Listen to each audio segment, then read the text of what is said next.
मंडळी, कसे आहात? गौरी पुणेरी किचन मध्ये तुमचे सर्वांचे मनापासून स्वागत। तर आज आपण बनवणार आहोत खव्यापासून पेढे। तर खव्यापासून पेढे कसे बनवायचे ते मी तुम्हाला थोडक्यात सांगणार आहे। चला तर आता आपण रेसिपीला सुरुवात करून घेऊया। इथे मी पावशेर खवा घेतलेला आहे आणि पावशेर खव्यासाठी पाऊण वाटी साखर घेतलेला आहे। 2 चमचे विलायची पूड घेतलेली आहे।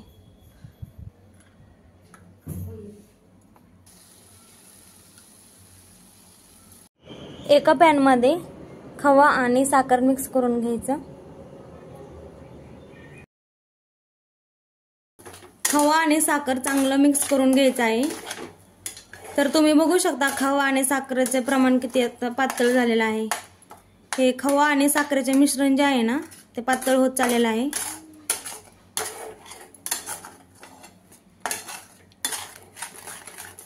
अशा प्रकारे हलवायचं, त्याच्या गुठळ्या बनल्या नाहीत पाहिजे।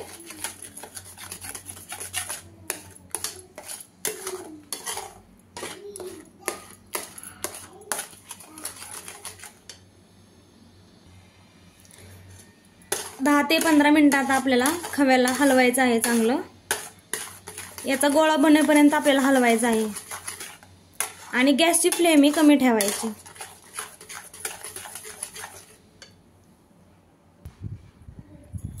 खव्याचं आणि साखरेचं मिश्रण चांगलं पातळ झालेलं आहे। आता यामध्ये आपण विलायचीची पूड टाकून घ्यायची। विलायचीची पूड पण आपण ह्याच्यामध्ये मिक्स करून घ्यायची। तुम्हाला जायफळ हवे असेल तर तुम्ही जायफळ पण यामध्ये टाकू शकता।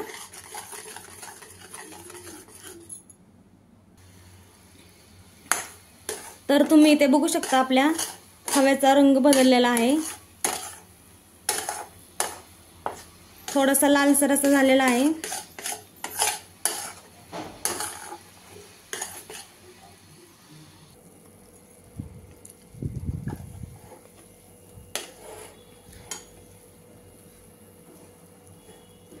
इथे आपले पेढ्याचे मिश्रण बनवून रेडी झालेले आहे। आता हा खवा जो आहे ना आपण 10 ते 15 मिनिटांसाठी थंड होण्यासाठी ठेवून देणार आहोत।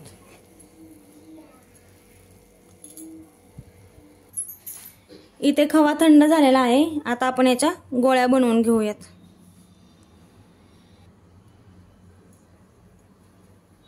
अशा प्रकारे गोळी बनवायची।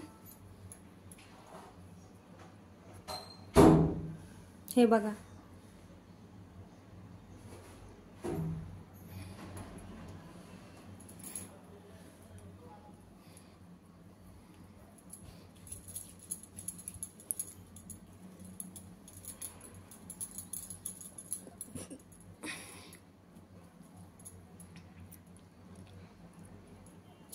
अशा प्रकारे सगळ्या खव्याच्या गोळ्या बनवून घ्यायच्या।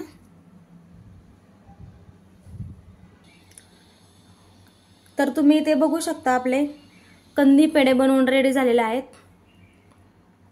कलर पण खूप छान दिसतोय आणि हे होममेड कंदी पेढे आहेत।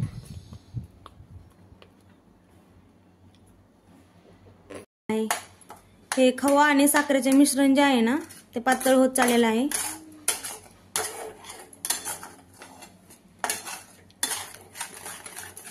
अशा प्रकारे हलवायचं, त्याच्या गुठळ्या बनल्या नाहीत पाहिजे।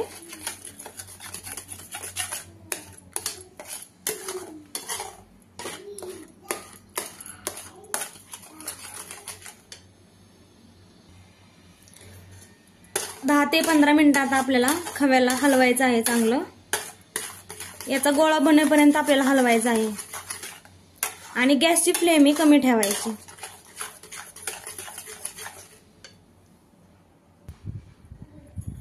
खव्याचं आणि साखरेचं मिश्रण चांगलं पातळ झालेलं आहे। आता यामध्ये आपण विलायचीची पूड टाकून घ्यायची। विलायचीची पूड पण आपण ह्याच्यामध्ये मिक्स करून घ्यायची। तुम्हाला जायफळ हवे असेल तर तुम्ही जायफळ पण यामध्ये टाकू शकता।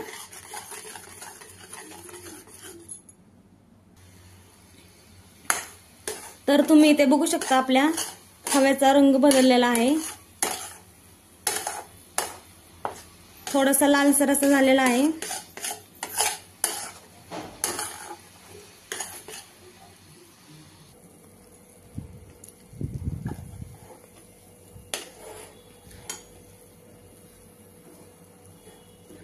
इथे आपले पेढ्याचे मिश्रण बनवून रेडी झालेले आहे।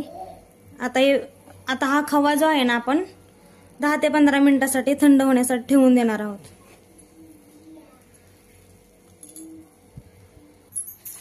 इथे खवा थंड झालेला आहे। आता आपण याच्या गोळ्या बनवून घेऊयात।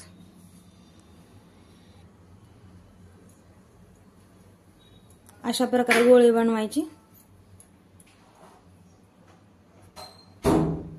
हे बघा,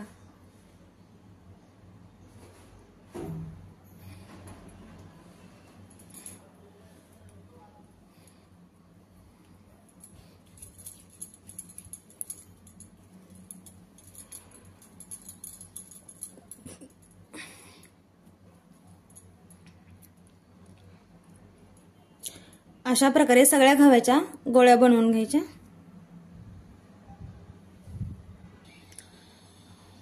तर तुम्ही इथे बघू शकता आपले कंदी पेढे बनवून रेडी झालेले आहेत। कलर पण खूप छान दिसतोय आणि हे होममेड कंदी पेढे आहेत।